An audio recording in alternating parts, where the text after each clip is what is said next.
Hello and welcome to episode 65 of the Chills at Will podcast. It's a pleasure today to be joined by Natalie Lima. Who is Natalie Lima? She is a Cuban Puerto Rican writer raised in Las Vegas, Nevada, and Hialeah, Florida. She's a first generation college graduate of Northwestern University and a graduate of the MFA program in creative nonfiction writing at the University of Arizona. Her essays and fiction have been published or are forthcoming in Long Reads, Guernica, Brevity, The Offing, Catapult, Sex and a Single Girl, Harper Perennial 2022, Body Language for Catapult 2022, and elsewhere. Her writing has been honored in Best Small Fictions 2020 and noted twice in Best American Essays 2019 and 2020. She has received fellowships from Pan America Emerging Voices, Tin House, the VONA or VONA/Voices Workshop, the Virginia C. Piper Center for Creative Writing, and a residency from Hedgebrook. She is currently working on a collection of essays and a novel. Natalie, thanks so much for joining me today. How are you? I'm good, thank you. Thanks so much for having me. Man, it's a pleasure, and I apologize to the listeners for my nasally voice. But I've got you on my mind as I was recently rereading a lot of your work, and it's going to be a pleasure to talk to you about writing and a lot of other things today. Anything you'd like to add to the intro or anything that I messed up? No, it was great. And actually, it always feels weird to have somebody read like the long bio version. Right. Um, but also it's kind of like, wow, I've done some things. Right. Yes, you have. And I'm Yes, like, you have. so next time my self-esteem is in the need to go read the bio. There's got to be a little bit of sense of remove there, right? It's like a third person biography of, it's like, huh. So I'd love to talk about growing up in Florida, Vegas. Not quite sure of the chronology there, which came first or and all of that, and just kind of the influences there. Obviously, I know So is Hialeah close to Miami, or what Yeah, part of? Okay, it's actually a huge city on its own, just all outside right, of Miami, but it's Miami-Dade County. okay, okay, um, and it's like a all immigrant community just in Miami-Dade County. yeah. Is that mostly like Cuban, Haitian? Not no, not a lot of Haitians, not in that area.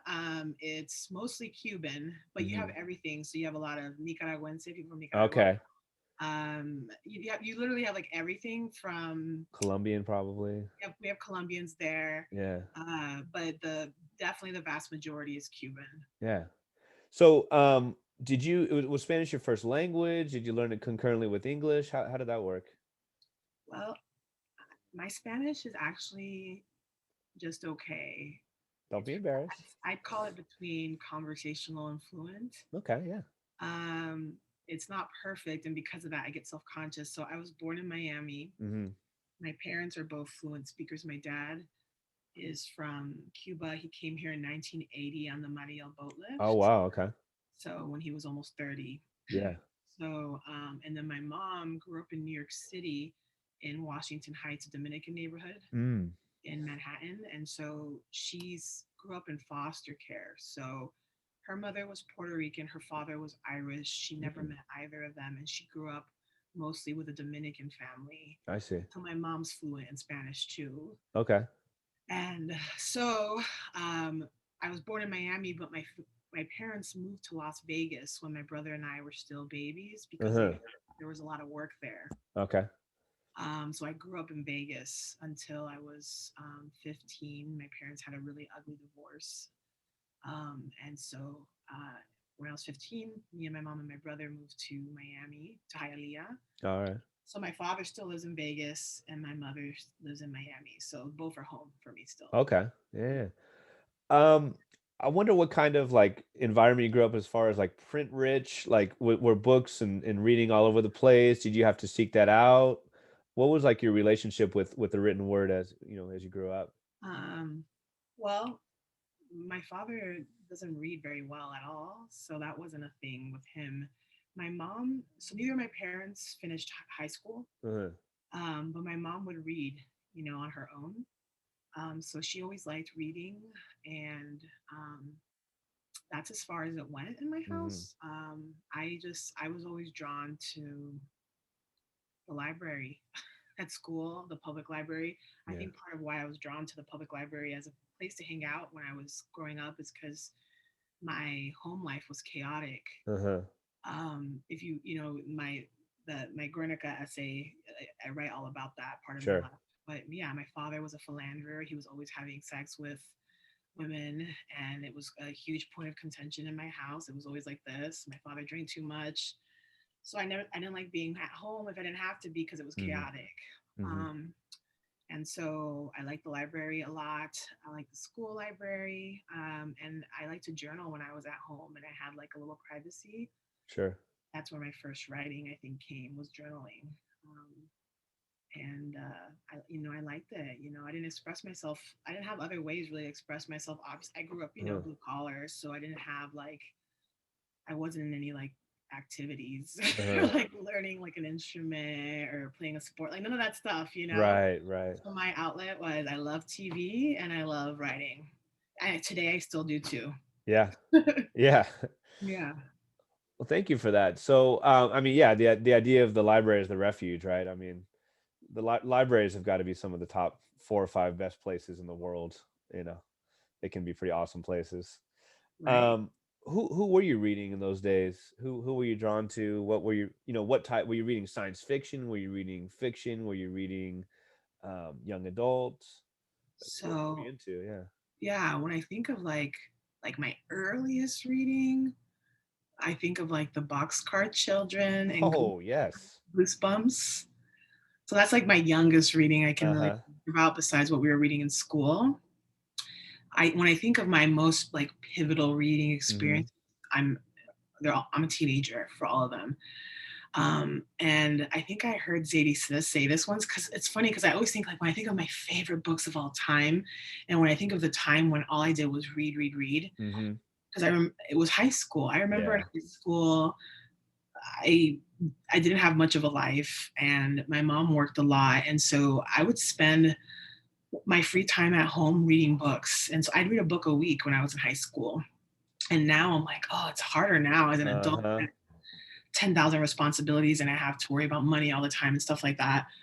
And so um, in high school, I love some of what they had us read in school, right? A lot of it is the canon, Sure. um, which a lot of, they're still reading in high school now. And things are getting a little more diverse, I see, but still, Thankfully, yes. thankfully, yeah. Yeah. But so like some, I like, of course I love some of the canon. Um, but some of the books that like stood out to me the most, okay, when I think I'm like, but everyone talks about, oh, I'm sick of reading old white men.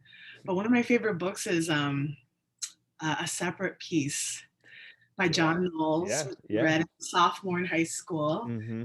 And it's the first book that ever made me cry, which I still remember at the end when Phineas dies. Oh, sorry, I just ruined Oh man. the book. Oh man. What's the narrator's name? Gene and Finny. Did Gene? Do you think Gene pushed him off that tree branch on purpose? Okay. So I know that's why I love the book, because we're like not sure. Yeah. And I'm like, I think he kind of did. And the thing is, I feel like a Gene. Huh. Huh. I feel more of a Gene than Than a Phineas. so it's about, for anybody who doesn't read Uh, it, because I know it's not like a standard always, right. but it's about two high school kids in a prep school. The narrator is this guy named Gene. He's smart. He does well in school. And then he has a best friend named Phineas, who's not as smart, but he's charming and popular and well liked. And so Gene grows increasingly envious of him, Mm-hmm. mostly because it seems like he's a people person and he's good with people. And so one day these boys, they're playing this game where they're up high on a tree and they have to jump from the tree into like a lake. And at one point, Gene's sitting there and just like fantasizing about pushing his friend Phineas off. And he ends up, Finney falls from the tree and hurts himself really badly. And then the rest of the book is about Gene contending with whether or not, he's not sure if he pushed his friend off the tree or not, really. Mm-hmm. And so I'm like, I don't know, I love that kind of drama. Yeah. Yeah. But also I'm Yeah. like, oh, that book was one of like it's one of my favorite reading experiences of my life. Mhm. Mhm.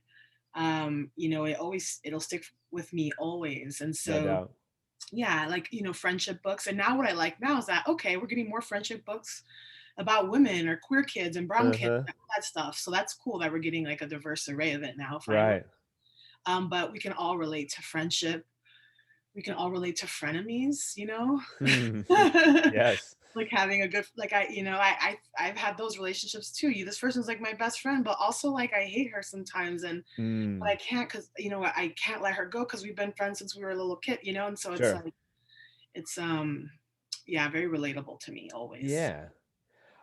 I wonder, I wonder if you saw yourself, like your cultures, your subcultures, doesn't just have to be ethnically, but like, all the subcultures that make up everyone.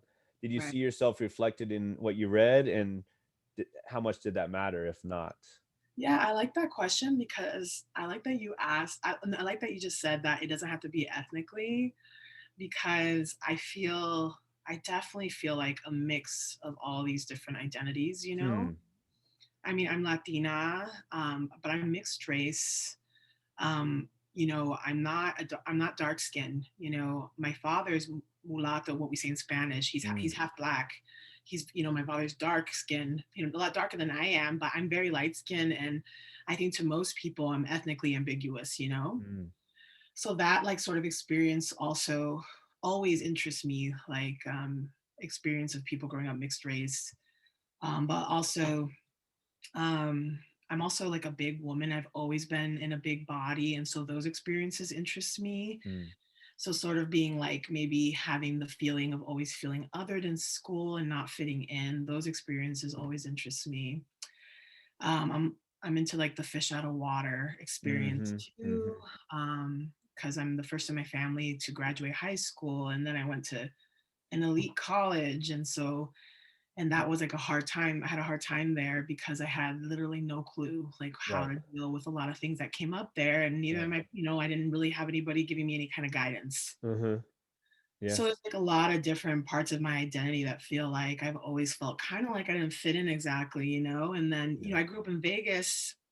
And so I didn't have a lot of Spanish speaking friends Mm. where I grew up. And so when I moved to Hialeah with my mom and my brother, and everybody's fluent in Spanish, it's one of the cities in the country where Spanish is the most spoken. I bet, yeah.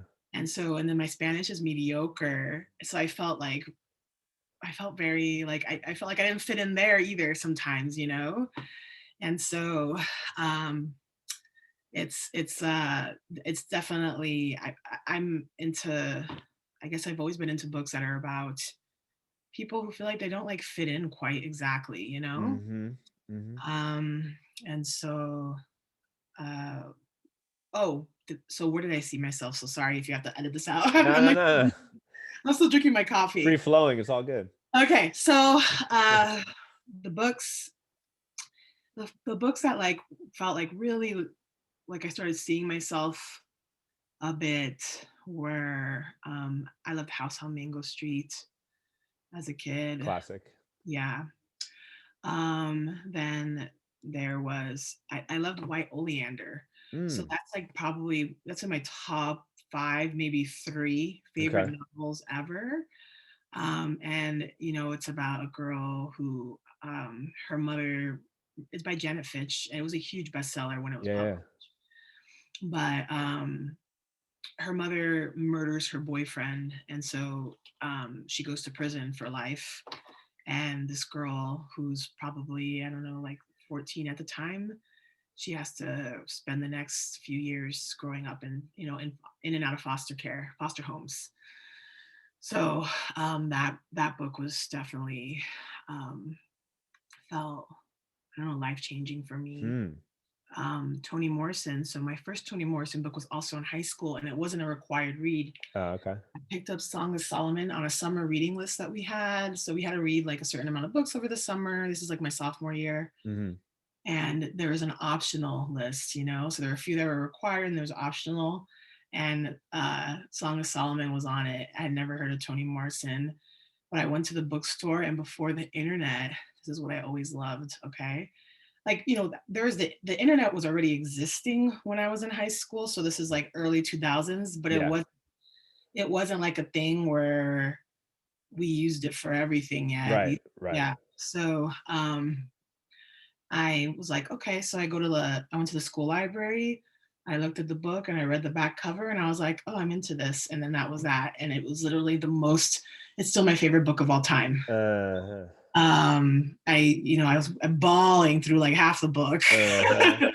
And I'm like, oh, yeah, I'm like, oh, I never got to read anything like this in high school. This was so cool. And Yeah. so that was a big one for me. Mary Gateskill, Veronica. She has a book named Veronica Okay. that I read in high school too.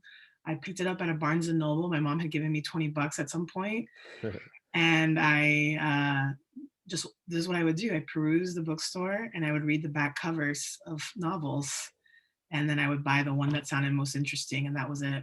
Nice. It's like a different time, right? Totally. Yeah. Not that long ago, but totally a different time. Oh man.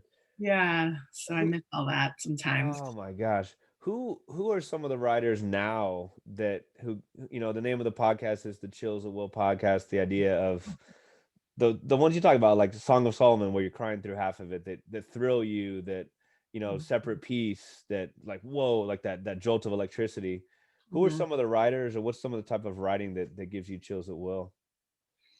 Okay, so I didn't write for I didn't kind of call myself a writer like always. Mm, I used to like writing in high school, and then I quit writing when I was in college. Like I told you, I felt like not very supported by anybody mm, really, and I just felt lost. And I took a creative writing class my sophomore year maybe or freshman year, some point early on, and I was discouraged by that teacher, with my writing. I felt really discouraged, and I've told the story before to people, but so that teacher I took, it was an intro to nonfiction writing, like a memoir writing class. mm. And he every week he would so this is around 2005 or so, or 2006 maybe. But every week he would have us write essays a lot or whatever. And every week he would pick one student's essay to read aloud to class the whole semester. And that year, every week he read an essay written by a white male writer, except once he read an essay by a white woman writer. Never once did he Change pick it it up. Hmm. by any of the POC students in the classroom. And I just felt like he didn't encourage me. And I just was like, oh, well, I guess I'm not that good of a writer. Mm, It was weird because in high school where I was, and we were all Latino, I went to an all Latinx high school, mm. almost 5,000 students. Um, and there I felt really encouraged, Yeah, like yeah, people yeah. telling me that I had a special gift, to keep writing and all that stuff. But then in college, they just like squashed it. So I just quit writing for almost a decade. And so it Hmm. was in my late 20s that I picked it up again. And so that's when I started like reading more like contemporary lit too Sure. in my late 20s. And so like the big book that got me like, oh my God, like I felt like I started seeing myself a lot was Bad Feminist by Roxane Gay, which I read in Nice. 2015. So she to me is my like, Yeah. I idolize her. Um, Uh-huh. so Roxane Gay. Um, uh, so I in terms of I read a lot of fiction and nonfiction, but I Uh-huh. love like Justin Torres, who wrote We the Animals. Okay. Um, Jhumpa Lahiri. Uh, Have you read her latest one? have not the Italian I've one. I've heard real good things, but I have not yet. Okay, I gotta read Nice. it. The thing Nice. is, I've been reading a lot of nonfiction lately because I'm working on a nonfiction book proposal. Oh, okay. Yeah. Oh, So nice. the other ones that I like to read now, that the nonfiction writers I'm obsessed with now, are like T. Madden. All Um, right, yeah. I love Miriam Gerba, Esme Wang. I love like a million writers that I can't think of Yeah, right of course. now Right, because I just got right, asked, and I'm like, right. but those are like the ones Yeah. that have like in the last few years that I'm just like, oh, have really pulled me in. Michelle T, Okay. love her. Um, and yeah, those are some of the big ones now that of the folks I really idolize. I love people who write about the body, so that's why I love Roxane Gay, Yeah, yeah, yeah. Lee West, Samantha Irby. Okay. Samantha Irby, I didn't start reading until around 2018. And the reason I started reading her was because I had an essay that got published that started getting me agent attention. And the agents who'd written me, a couple of them had said, "Your writing reminds me of Samantha Irby." And you're like, And who's that? I'm like, "Who is that?" Yeah. Right. And then I started reading her and I'm like, "Oh my God, I'm obsessed." So now I'm obsessed with her writing. Uh, Um, but it was like, it felt very cool though for someone to even say that, you know? yeah. Yeah. So, Wow.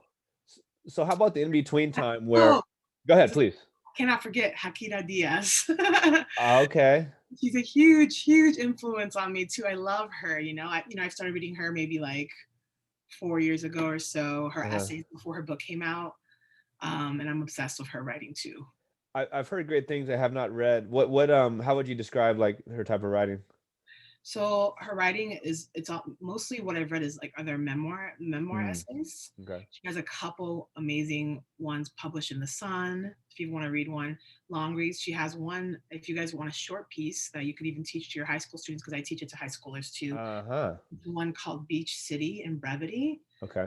and it won a push card. Nice. That's an amazing one. Yeah.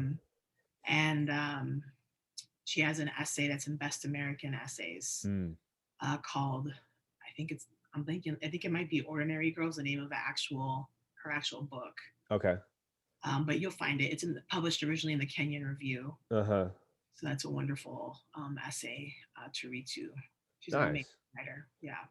So how about the in between time between that college professor who did not recognize your gifts and his loss? What happened between that and you talking about getting the people looking at you for contracts, etc. When did you was there a eureka moment where you said, "Man, I can do this writing thing. Like people like my work. I'm publishable more so than that even. Like I can uh thrill with my own writing." Was there a moment or moments? Yeah, like two big moments. So before, so when that happened, where I was like, Mm, well, I guess I'm not a very good writer here. I'm amongst all these wealthy kids, and I guess they're better writers than I am, you know? So I'm just not, I guess it's not for me. I switched my major from English to film, mm. and I ended up majoring in film in college. And so after college, I moved to Los Angeles and I worked in TV and film production, mostly on a lot of weird reality shows. Give us one. Well, my first show after college was a game show called Let's Make a Deal, the first season of it, which the remake of Let's Make a Deal with Wayne Brady. Do you guys know it? So is this Howie Mandel? No. No, no, no. This one's called Let's Make a Deal. I think he does one called Deal No Deal or something. Yeah, yeah, yeah. Okay, okay. So it was a remake of. So, but you didn't get to work with Rain Brady. Dang it. I did work with Wayne Brady. Oh, you did. Okay. Yeah, I mean, we didn't like. I worked in the editing department, what they call post Okay. production. Okay. So I didn't interact with him at all. Okay. But I guess it was a huge hit in the 70s. The show Yes. Yes. Yes. was Okay. brought back, hosted by Wayne Brady, and I think I had like a lot of seasons. Uh huh.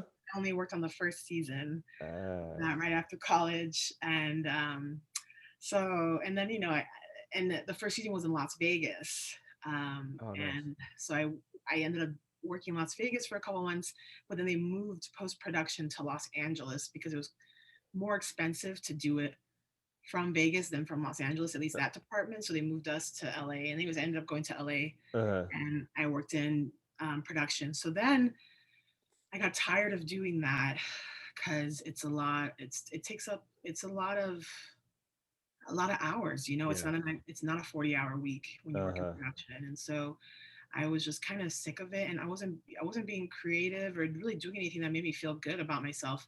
So in my free time, when I had it, I would volunteer at a college prep program called Minds Matters that would meet on Saturdays. So it was for low income, high achieving students, and it was helping them with college prep work. And so I really enjoyed doing that because they were kids like me. And so I ended up thinking, oh, okay, well, I want to try, maybe I can get into something like college admissions related. So then I started working in college admissions at an art school in Los Angeles, an art college. Mm. Anyway, so it was like a little bit different than like a traditional college, obviously. So these are students trying to study illustration, graphic design, all the different arts, film. And part of it, a huge part of my job was looking at student work. So students would come in with their portfolios, people who wanted to apply. So Right. these are all artists, super passionate about their work and they want to study art. And I would look at their artwork every day, none of it was writing, but it was visual art, so I would Mhm. look at their illustrations every day, all day long. This is what I would do. We would talk about it and all that. And then at some point I was like, I'm like 20, I was like 28 at this point, so I haven't written in like almost a decade. And I was like, oh man, look at like how these people come in so passionate about their work. And like I wish, I'm like, I used to write, like why did I quit, Uh-huh. And so I decided to like I should start writing again, for fun. And so I did the thing where I Googled a couple of books, like books on getting back into writing. Uh-huh. And so I bought a copy of Bird by Bird by Anne Lamott. Classic. Yeah, Classic. of course. But the book that really helped me get back into a writing practice was a book by Julia Cameron, who wrote The Artist's Way, which people always talk about The Artist's Way, right? Okay. But she has another book on writing called The Right to Write. Hey. Yeah, cute title. Right. So I read that book, because that one's all about getting back into a writing practice, and Oh, a okay. lot of it for her is like the daily thing, making it a habit, right? Sure. And I found it like super inspiring. And so instead of, she recommends writing by hand in the morning. I've never been a morning person, so I would write by hand during my lunch. Okay. So I would go write at lunch. And then I was like, oh, I'd like to take a class, if I can. And then I took a intro to fiction class, workshop at UCLA Extension. They would have classes Nice. and that was awesome because the classroom was super diverse. Like everyone came from different walks of life, different ages. And I remember I turned in my first workshop piece, a short story I was working on. And I remember my teacher, her name is Colette Sarter. We're still friends. She's also an amazing writer, and she had her first short story collection came out last year. Mm. You should look her up. You said Claudette Sartor? Sorry, Colette Colette. Sartor, Sartor. Okay. Yeah, she's I've amazing. The nicest person ever. She went to yeah. Iowa for the The MFA. writer's workshop. Oh, okay. After a career as an attorney, after going to Yale Law School, Harvard Law, or whatever, she was an attorney, I think, for a decade, and No then big deal. Wow. yeah, and then went and got her MFA, which is so cool to me because I love when people like change paths in life, Yeah. right? So, anyways, after I had workshopped my first piece, she wrote me a note on there that was just like it wasn't even a huge deal, but it was just like, oh, Natalie, she wrote me all these positive things, whatever. And then she said, like, Natalie, you have a gift for this, you should like keep doing this. It was something like that, very simple. And I was like, oh, like that's all I needed to hear. Like that's all I needed to hear. I was like, oh, okay, well then I'm gonna keep trying at it, And so nothing else in my life had been very fulfilling. And I was like, in my 20s, I had always felt like something was missing, and the writing thing felt like it was a thing that was giving me purpose for the first time. And so I decided to take it more seriously. So I took a couple more workshops, and then I started applying for things, and I didn't get any of the things I had applied for the first year. I have a short on my website. I have an essay about this, about how the first year when I first got back into writing, I applied for MFA programs. I didn't get into any, waitlisted out one.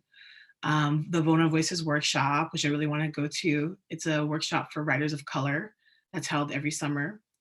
And then the Pan America Emerging Voices Fellowship, and I got none. And so after I didn't get any of those, I was like, you know what? I'm just not ready. I need to get my writing better, And so I spent the next year really working my writing. So I took a couple more classes. I started a writing group with some people from those classes. And then I would go to work every day. And every day after work, I'd say several days a week, instead of going home, I'd go straight to the coffee shop and I would write at night, read and write. And then I'd go home like 9, 10 o'clock, And I did that for that year. And then I reapplied for all these things. And then I got into Vona. I got the Pen America Fellowship. And then that felt like the first really big validation that maybe I had something that was worth saying. So that felt like the biggest turning point early on. Yeah. So Vona stands for Voices of was Our Nation Arts Foundation. It's a long okay. thing, yeah. Okay. So people call it Vona Voices, or just Vona. Okay, Everyone, right. yeah. Right. We have the first appearance. Come on, buddy. My son is here. Okay, He doesn't want hello. he doesn't want to get on camera, but That's okay. I didn't want to get on camera today. Fishy. Say hi. So Oh, that's his first appearance, but now he gets shy. hi. Aw. Have you been able to get back in any way into that coffee shop life post Um, pandemic? no, Never. No, right? oh, I mean, I've always been a coffee shop person. I Yeah. mean, it's easier for me because I don't have children at home that attend to or anything like that. Hmm. But I love the coffee shop life. So I haven't really gone to any since the pandemic started. But I haven't really been 2020 was not a great year of productivity for me. Yeah. So my goal this summer is like to get back into that because now I'm working on my book proposal. Um, and I want to get back really into that coffee shop groove if I can. Oh man, it is such a groove, right? I mean, my limited writing, I've loved doing it there, but doing my schoolwork, reading, Yeah, you get yeah. that smoothie, you get that whatever. Oh man, so many coffee shops that have been so important in my life. I'm sure the same for you. That's cool. Um, do you have a target audience or target audiences? So, okay, in my head, I don't have like a target audience that like it needs to be, like it has to be. In my head, when my stuff started first getting published, Hmm. it was in 2018 that I switched from writing fiction. I started the MFA in fiction Okay. and the Penn Fellowship in fiction. But in 2018, I took my first creative nonfiction class at the U of A here, where I did my Hmm. MFA, and I had a shift there. I wrote this essay that I put my heart into called Fat Girl Cries Herself to Sleep at Night. It was supposed to be funny. That's illustrated.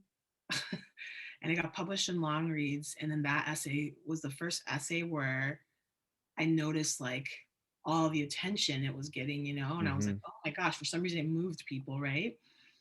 And that's the first thing I published that started getting agents writing me. And I was like, oh, maybe nonfiction is the thing. And so when that got published, I thought to myself, like, well, who's going to read this? Other fat women, which is dope. And I thought nobody else would like really relate. And literally, I got emails from everyone, including men, everyone. And it's like a thing where I just realized, oh, everyone has a problem with their body. Hmm.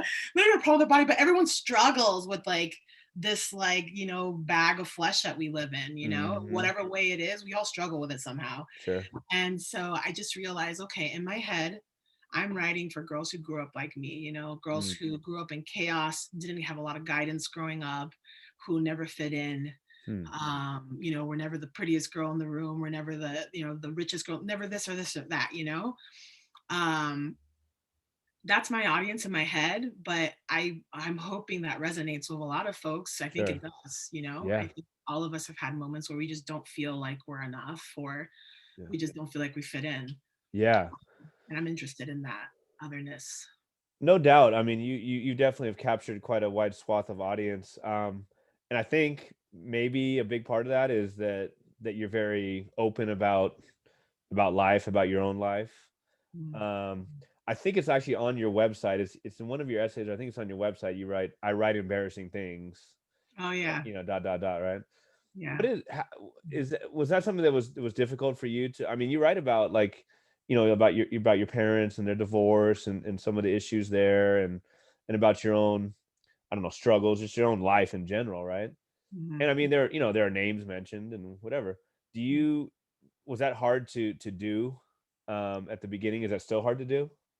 To be so forthcoming? Yeah, a little bit. Um, I so I started as a fiction at writing fiction, Hmm. but all the fiction I write is close to the bone. Sure. Okay, so none of it. I don't write any not yet, but I don't write like fabulism or magical realism or Uh, sci-fi. I'm like I write stuff that's like everything I know, but with different names. I like that though. You said not yet, not yet. Who Yeah, knows? yeah, that's what Who I said. Not knows? yet, because I'm like, I'm like my little YA sci-fi novel. So I got that. Yeah. Who There knows? Who knows? you go. I read Children of Men recently again, uh, by P.D. James, Uh-huh. and I'm like, oh man, I want to write my own Children of Men. Yeah. So, There you go. so yeah, so I wrote that one essay, and then it got all this attention, and then I realized, well, I guess writing about myself is not that scary, and Mm, it's not so bad. And for some reason, people, it clicks with people. It yeah. felt like that's what people seem to like coming from me. And so I was like, I'm gonna stick in this mode, and I switched Mhm, my genre focus in my MFA from fiction and nonfiction. mhm, And so writing, and so I write a lot about sex and dating and things like that too. But the essays that are harder for me to write are when I'm younger. mm, So my brevity essay that you mentioned, where I'm writing about applying to colleges, getting into college and all that stuff, and then going to this college and feeling out of place. That's the essay I get the most emails about from teachers. A lot of teachers take mm. that essay. And that one is like, that one feels very close to my heart. I bet. And then my most recent published essay, which is the Guernica essay for a Good Time Call, where I write about my father's affair with the neighbor and my parents' really ugly divorce and all that stuff. That one was also a little more difficult to write, because it's like, Mm, and I've thought about this, like, why does that feel more hard, like harder to write? And I think it's, for me, it's writing about childhood, or my, like, young, being young. mhm. It's hard because you have very little control over what happens to us a lot of the times. Sure. So now when I'm writing about my humiliating life, or things that I do that are utterly embarrassing, it feels not such a big deal, because I'm an adult and I have autonomy. Uh-huh. But when you're a kid, it's a lot of these things that are happening to you. Yeah. And if you're growing up in a dysfunctional home in any way, it's a lot of you just trying to protect yourself, for as Mhm, much as you can. mhm. And so those are definitely harder to write. Um, and being open, I think, feels easier, knowing, there's other writers, reading other women of color writers who write about themselves. So Hakira Diaz, reading her stuff. Also, I've spent the last decade in 12-step programs, recovery programs, Mm. in and out. I mean, I won't go into that, but um, that has also made me feel more comfortable with being open and Oh, I vulnerable. bet. I bet. Yeah. Yeah. Well, yeah, it's kind of like the inverse of like social media culture where, everybody wants to present their best possible self. Yeah. And it's just like, come on, really? Like, you know. So I think it's refreshing that, humility, or just like this is the way things really are. And because people are like, yeah, I know. I don't want to have to put on this veneer and everything like that. Um, for a good time call is the one you talked about. It's from Guernica, and there's some great lines. It's Mhm. about the party line, which I guess I'll let you explain. What is the party line? Oh, well, yeah. Well, thank you, first of all, for saying that. So it's got a couple components in this essay, a couple layers. Yeah. One, it's about, I'm 1999, I'm 13 years old, and my best friend and I would use the party line to meet random men on this. So back, like, in the early days of the internet, before internet was how everybody met, Hmm. like they do now, Yeah. dating apps. There was the party line, which is like, it was like a call service in your city, and you would call in and you record an ad, um, a phone ad, and then people would respond to your ad, and then you would talk to strangers on the phone. And I love talking to strangers. So since I was a kid, I love talking to new people. And Yeah. um, so that my best friend and I would do that, and we're like 13, right? So we would, pretend that we were 18 and talk to these dudes. Yeah. And, it was a mess, obviously, right? These dudes, probably, I'd say most of them knew that we weren't 18 and, still talking to us. So there was that component of that essay. And then there's my parents' divorce. So my father had an affair with the next door neighbor and then he got her pregnant. And so that's the second part of that essay as well. That's all unraveling in my house too. So those are like the two major parts of the essay. Yeah. I remember teaching a piece in my class a few years ago. I think it's from NPR. It's talking about like avatars, which I think even now are kind of not outdated, but you know what I mean? Like that was the big thing was you got to pick your own avatar and you could Uh, be who you wanted to be. You know what I yeah. mean? You could I, be whoever you wanted to be. oh, yeah. Right. I love that. Yeah. Right. So it's the same. I think it's, the same idea. It's just like 1999, 2011, what's the new one in 2021? Who knows, but Yeah. it's teenagers have always wanted to do the type of thing that you were doing in the article or in the essay. One of Mhm. the lines is, and our distraction du jour, I think you talked about previously wanting distractions, and our distraction du jour, our escape from the realities of our fucked up homes is the party line. The party line is our solace. We come here for comfort. We don't get much of it elsewhere. On the line, we can be anything or anyone. How how how innocent did the 13-year-old you think that party line was? Do you know what I mean? Yeah. So at 13, I didn't feel like the most innocent 13-year-old, Hmm. I wasn't sexually active or anything yet. Um, but uh I wasn't sheltered from a lot either, Hmm. and so Hmm. I knew that I knew that there were people out there that were predators and things like that. So in my head, it was mostly like a chance to just pretend to be something I wasn't because my home Hmm. life at the current time was a disaster. Hmm. My best friend also grew up in not similar circumstances, but also chaotic circumstances. So because of that, we bonded, and it was our chance to pretend to be something else. So we would pretend to be. This is where the innocence comes in. We would pretend that there was a sheep on the line. That was a great part of the. We start talking to these dudes and then we're like, oh, our pet sheep is coming in, and so we'd start making sheep noises and pretend we had a sheep there, so there's where like, okay, yeah, we're kids, we're children, but we're also like navigating this thing where these men are like trying to convince us to go out with them and meet them and go do Yeah. things with them and go have alcohol with them, stuff like that, so there it's like that intersection of like childhood and like adulthood, Right. which I think happens a lot earlier than folks actually, Mm. pretend it does. Mm. Yeah, I mean, you clearly, like you talked about, there was some chaos involved, and the sheep thing and all that was funny slash maybe part of the chaos, but it comes out that you and your friend were definitely more mature than most of the men, if not all that you talked to, more mature or moral or whatever you want to say. But one of the lines is Maria is your friend, is that right? And yeah, that's not her real name. So Okay. in that essay, I gave everybody a fictional name Okay. after actually debating it and crowdsourcing on Twitter. Ah. Yeah, and then I finally decided to give them all fictional names. So Maria is a pseudonym. From the piece, the quote is, Maria and I know that my dad isn't the only grown man like this. So many of them are trouble. Mhm. Something to be prepared for when we get older, I guess. That I guess really was pulled me in, kind of like just kind of finding out about life, and like there's some things that are horrible and that sucks, but oh Yeah, well, such is life. yeah. I think for that, for me, like I think my mom did as much as she could to shelter me. Hmm. But she also was a realist, and like I mentioned, my mom grew up in foster care in New York City in the 60s and 70s. So she dealt with the worst of the worst. I mean, for being real honest, of course, she grew up in foster care, so she had to deal with sexual assault and things like that Mm.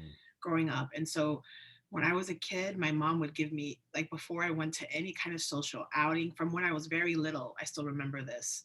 My mom would give me a speech before I left the house about Hmm. all the places men would want to try to touch me at some point. Like, it wasn't like a if they do, it's like at some point in When. your life, men are going to try to do this and this and this to you, Mm. and these are the things they're not supposed to do to you. And if they ever try, you can always let me know. You can always talk to me about it. Mm. And that was like a serious conversation that would happen often in my house, often. So my Hmm. mom was when I was very young, was really, really concerned with the ugliness of the things that can happen to children, you know? Yeah. Yeah. Wow. Um, we talked a little bit before we started recording. Walter Hernandez is a podcaster. He did California Love, which was an award winning one. He's a podcaster. He's a writer. All of the above, and just the first episode of the 7 or 8 had to do with the party line, and it was different. It was mostly his male friends, although Jessica Salgado the Great is also part of that, and some of his girlfriends as well, the women friends. But just the idea of like the just teen malaise, teen angst, teen wanting to have some sort of, I don't know, structure, or like we talked about already, just I can invent or reinvent myself.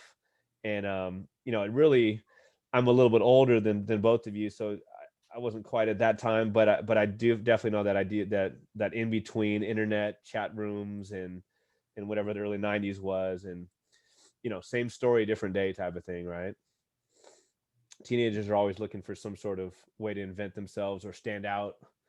And he talks about how him and his friends were, like you said, would play tough, play the Yeah. tough guy, like pretend like they knew what they do with girls, like on a date, when they're like, I've never been on a date, that type of thing. So Mm. um but yeah, there was the really, I mean, scary is one of the ways to describe it, where you talk about one of the men you and your friend talked to actually came by, Yeah. and fortunately you guys just kind of, you were smart enough to say, let him go, like Yeah. this is not right, when I- he, the adult, did not know that. Yeah, yeah, you get that gut feeling, and now that I'm in my 30s, my mid 30s, it's I realized that, oh, this man certainly had to know that we were not 18, Hmm. and um then there's just a gut feeling that I had, that I was like, I don't want to go out with this guy, Hmm. once he's rolling down the street. I'm like, something just feels wrong about it, off. Yeah, yeah, the sad part or the scary part is that it your innocence really shows there, like she's a 13-year-old girl, Hmm. and Hmm. but fortunately we're able to make that gut decision. You talked about Snowbound a bit. So Snowbound was in Brevity magazine, is that sound correct? Yeah, yeah. And congrats, by the way, that was listed as a notable in the Best American Essays 2020. It was nominated for the push cart. Again, themes of belonging that you talked about a little before. One of the first lines of the piece is, the day of your flight, and this is the flight to university, Hmm. your mommy sobs uncontrollably at the airport, but you don't cry at all. You don't cry because you've earned this, because you're poor and you're Latin and your dad ran off with a neighbor, yet you still killed it on the SAT. You're clearly destined for greatness.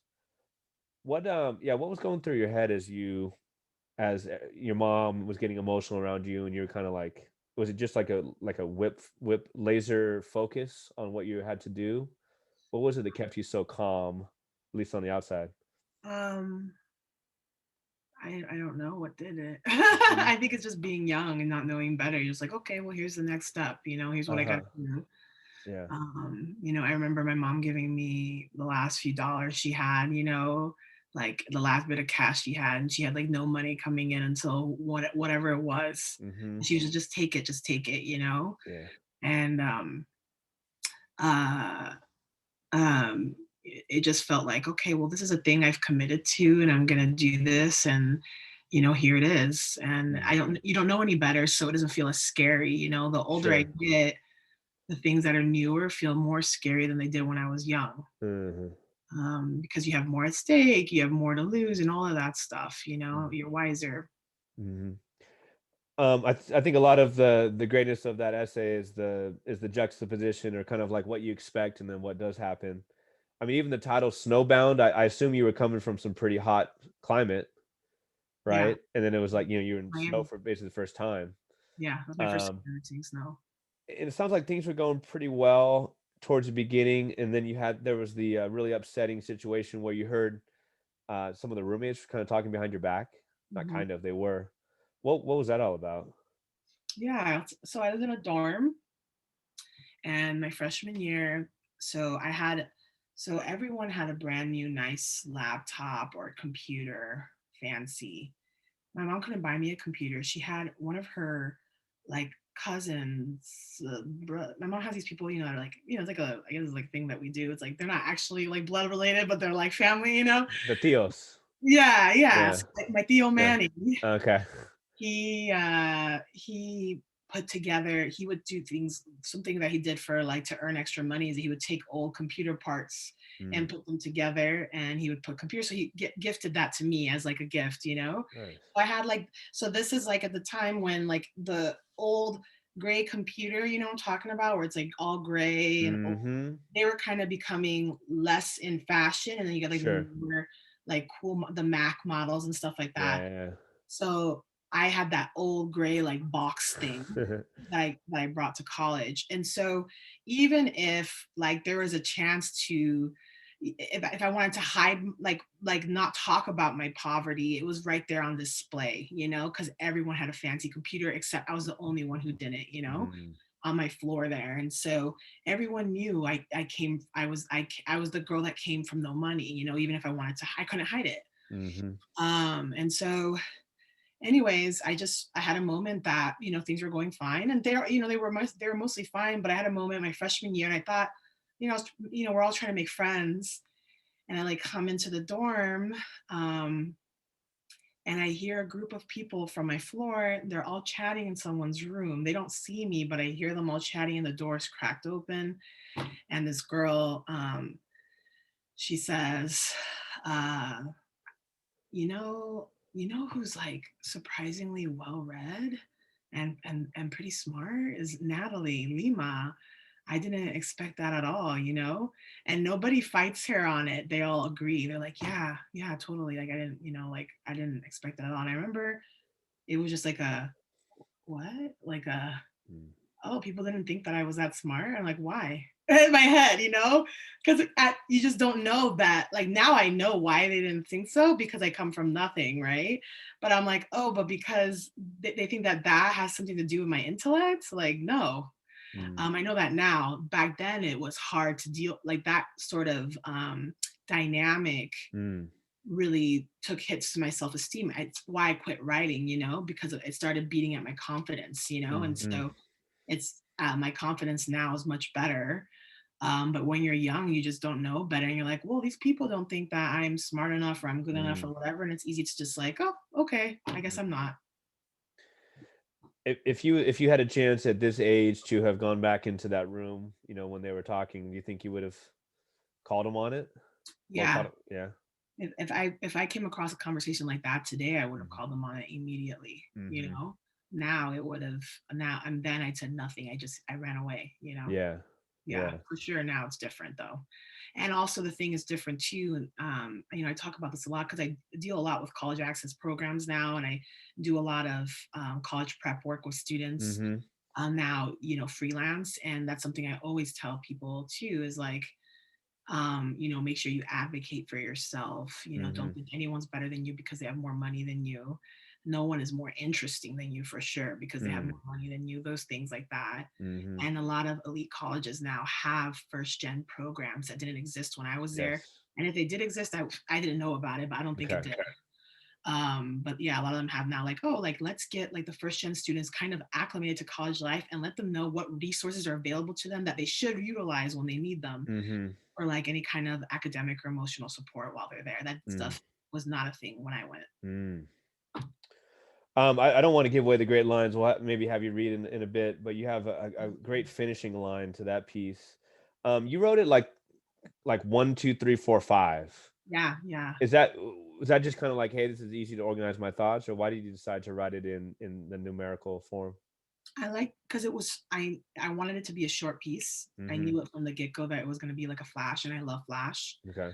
And I feel like having it in sections kind of helps with those time breaks that you don't have to kind of get all into. Mm. And it was originally four like those major paragraph sections. Okay. It was been in paragraph form before I numbered them, you know. Yeah. Um, and then I was like, I felt like there was something missing, a component missing, like it needed like an extra little, like a breather moment. Mm-hmm. And so that's where I added section four, which is sort of a small flashback. Oh, okay. Yeah, Yeah. yeah, yeah. Again, congratulations. You've been doing really well this in 2020. Best small fictions. was Men Paid Me to Eat. Hmm. So you've talked about, you've gone back and forth with fiction and nonfiction, Sure. where maybe you're mainly nonfiction now, but you're still writing fiction. Hmm. Um, the narrator, the protagonist, she basically she gets paid for like fetishes kind of thing. Is that Hmm. is that safe to say? Yeah, yeah, of course. Yeah, yeah. One of the lines is, one of the guys pays to lick peanut butter off her. I let him lick the peanut butter off of me because back then I didn't know that I could ask for more. Ooh, that's good. I Uh, didn't know then. I didn't know that I could ask for more back then. Um, in that particular situation with the husband, and there's the wife was also there. There's a deep connection with the wife at the end between the narrator and her, mhm, right? What did what did that connection come from? Was it, you are a woman, you're not degrading me like these men? mhm. I was really drawn to that connection with the woman, with between the two women. Yeah, well, so it's fiction. People are like, so people ask me about my essay, Men Paid Me. I'm like, no, no, no, fiction. It's fiction. It's fiction. Like that was actually fiction. It was inspired by the men who write to me on dating apps with their different fetishes, and some of them solicit me like, you want to pay me for whatever kind of like big woman fetish they have, and there's different ones. They want to feed you. They want you to smother them. I have another essay about this. It's all about big woman Whoa. fetishes and catapult. Uh, Um, and it's all about like the men who solicit me online to do these weird things to them or whatever. I don't want mm-hmm. to kink shame, but I mean the way they go about it often is weird. So in this essay, this I call it an essay. Fiction, in, fiction. in this story, Short story. that was the inspiration. And then I was in a fiction workshop my first year of the MFA here at Arizona. And I remember my workshop instructor gave us a writing assignment, and all it was take something ugly and make it beautiful. Mm. And I was like, okay. And so I came up with that first line, Men Paid Me to Eat. And so I wanted it to be, about a woman who kind of like has a boyfriend kind of like convince her to do this thing that makes her kind of Mm-hmm. uncomfortable or whatever. And then she realizes she can make money doing it. And so she starts doing it for money. And in the end, I wanted there to be kind of a shift. And so I put in the woman, hi, hello. Um, Sorry. no, it's okay. I just feel bad because I write some adult content. I wish I was. She can't hear the content. She can't hear the content. Just so Okay, good, good. you But the end, I had a woman in Here a there. little No, no, no. Can can you guys go downstairs, please? Thank you. Oh well, I at the end, I had a woman in there exactly for that reason. I was like, Mm. it feels less like I'm being. What was the word you used? Um, I I don't know. I can't. say words all the time. I don't. But They it don't did make any feel. sense. Yeah, it felt like it Like a felt. connection of some sort. Yeah, I felt like more Solace. connection, less of like someone wanting to like take something from me, and it just feels different, from the character. I wanted her to feel like, oh, this is different. It was more Mm-hmm. familiar and comfortable, and I even have the woman in that piece compliment her curly hair, and I always feel that way, that a compliment is always more sincere when it comes from a woman. Yeah. Yeah, and so I wanted to shift the energy. Yeah, there was some, there's some very beautiful in that, like the man was there for like a job, so to speak, or the narrator was doing a job for him, Hmm. but the woman, like you said, was like, oh, I like your hair, and was seemed to be genuine in that way. Thank you for describing. It's always cool to hear, like, it's always cool to hear the writer talk about the rationale, the background. Oh yeah, sure. I'd love to maybe hear a little bit from Snowbound and For a Good Time Call. Okay. Um, if you could, maybe it's really easy with the numbers. Maybe part 1 and part 5 of Snowbound. Yeah, let me pull that one up. No problem. No problem.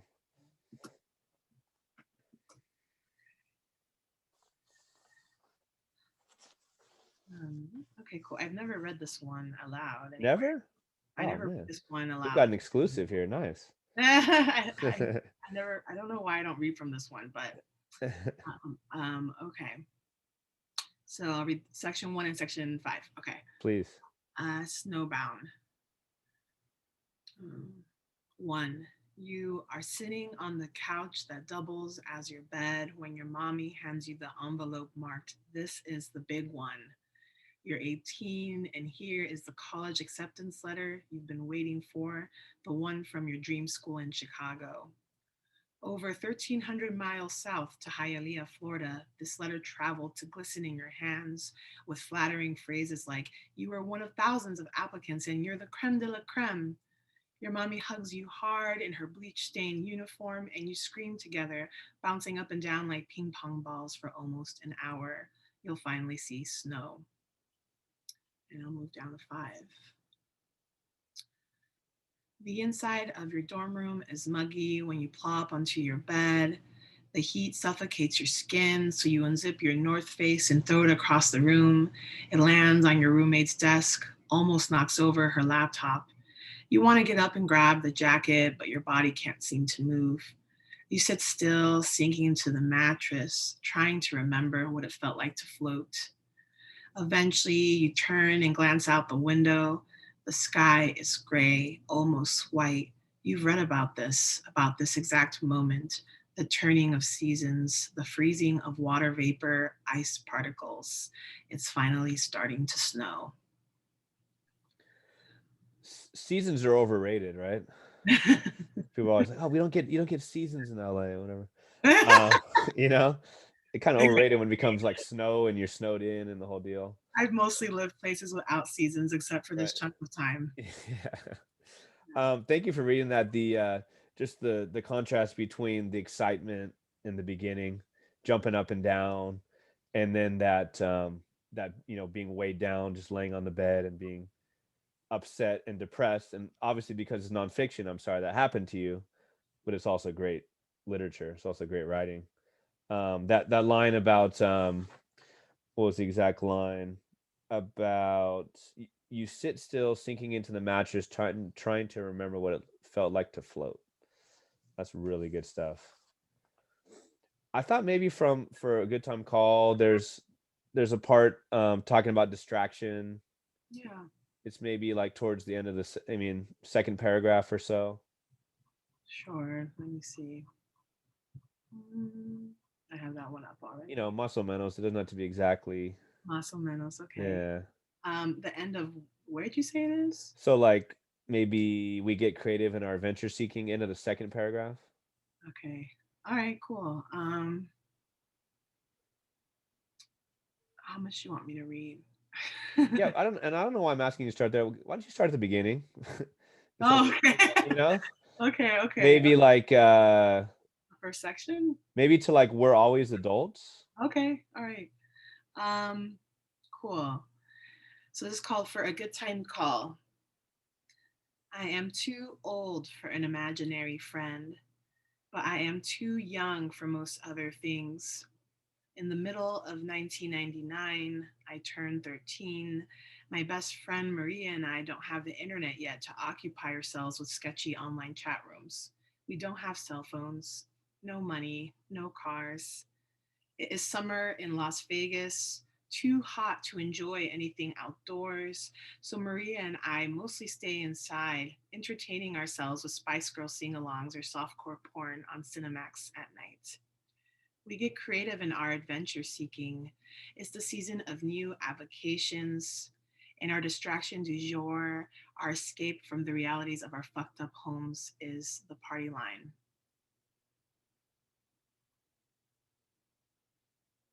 I wasn't sure if that's where you wanted me to end. I Oh, think maybe I was like, I was like, oh, she's waiting for that big line to like building the suspense. oh no, no. Uh, no, Sorry, you want me to keep reading? I can't remember. I think to we're always adults. Where is that? So that's like This weekend uh ceremony. Wait, this is our weekend ceremony? Oh, it's our yeah songs. Our yeah. song. I'm so sorry. No, don't Okay. worry about it. Don't even worry about it. So I thought maybe this is our weekend ceremony. the paragraph after that, we're always adults, maybe is where you finish. Okay, there we are. I'm sorry. That's Okay, all there we good. Don't worry about it. go. The party line is for finding dates.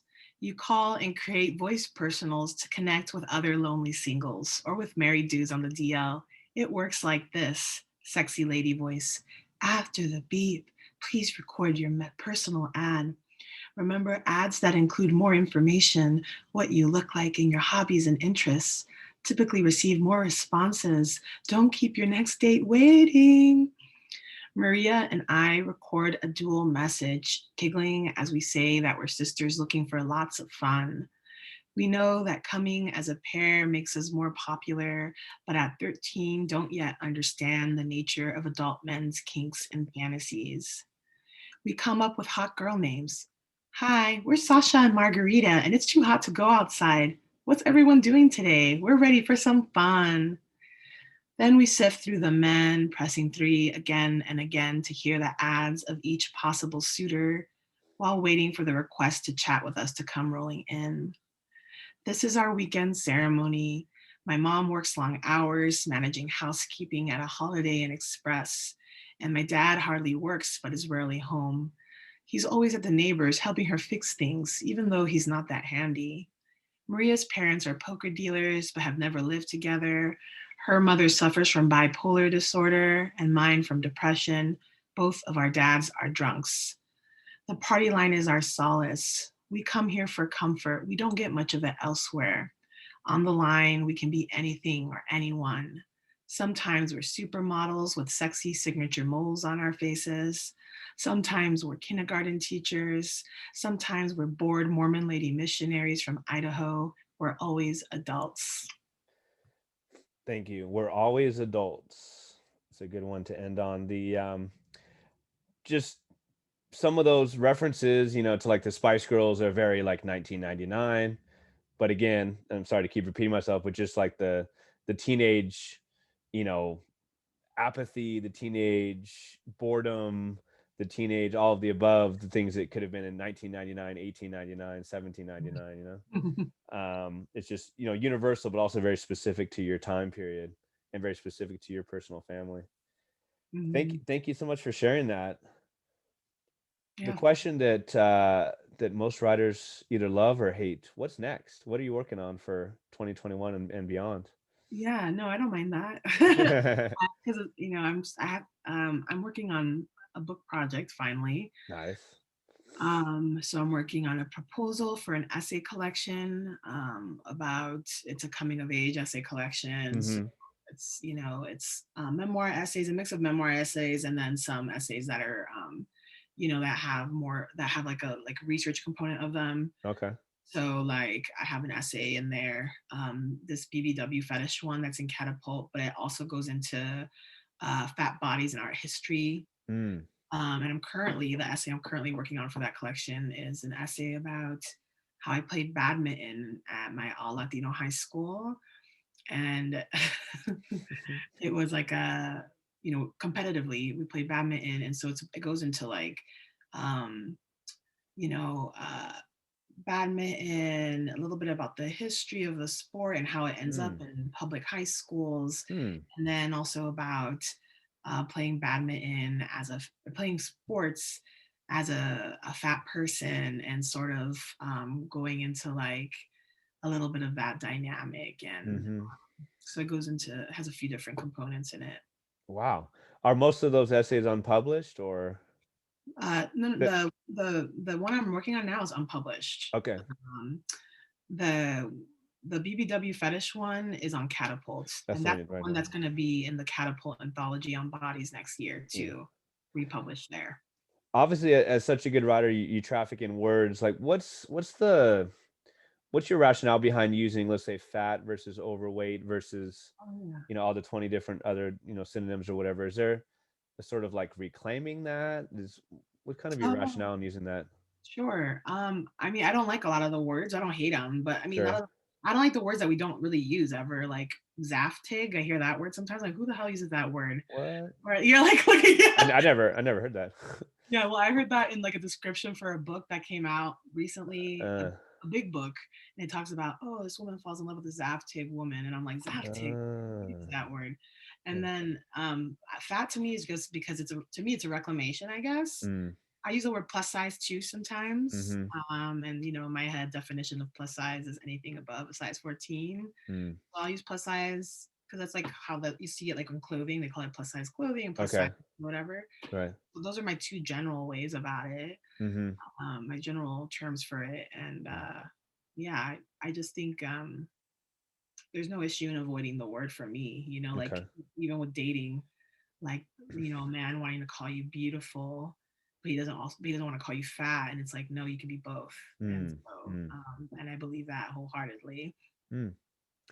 Very interesting. Thank you for that, and thank you for this conversation. I really appreciate hearing about some of the background and some of the work that you've done, and definitely looking forward to your future work. And again, thanks so much for making the time. Really appreciate it.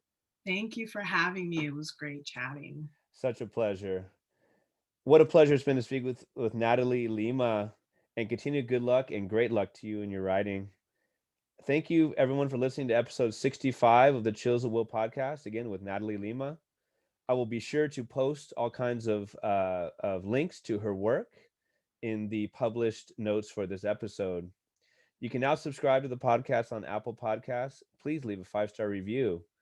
You can also ask for it by name using Alexa. Find it on Spotify and on Amazon Music.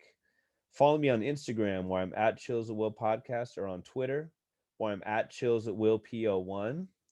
You can watch this episode and other episodes on the Chills at Will Podcast YouTube channel.